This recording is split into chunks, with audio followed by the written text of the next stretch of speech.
के शोरों ने पास की मस्जिद को भी अपने चपेट में ले लिया है। श्रीनगर से ये बड़ी खबर हम आपको दे रहे हैं,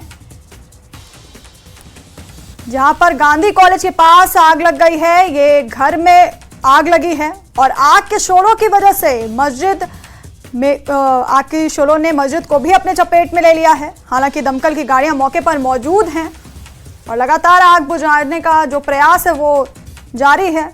श्रीनगर से हम आपको ये बड़ी खबर दे रहे हैं, जहां एक घर में आग लग गई है और आग की शोरों ने पास की मस्जिद को भी चपेट में ले लिया है।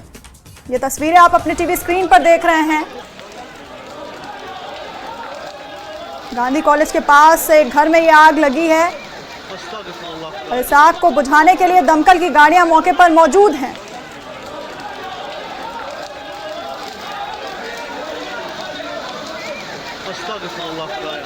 और इन आग के शोरों ने पास की मस्जिद को भी अपने चपेट में ले लिया है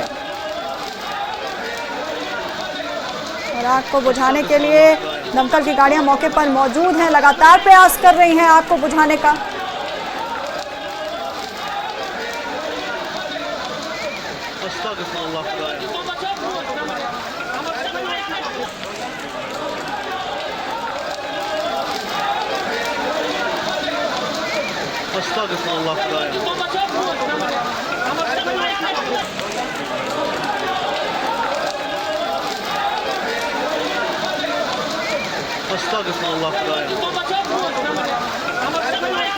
ये आप देख रहे हैं, दमकल की गाड़ियां आग बुझाने का प्रयास कर रही हैं और आग इतनी इसकी शोलों ने पास की मस्जिद को भी अपने चपेट में ले लिया है।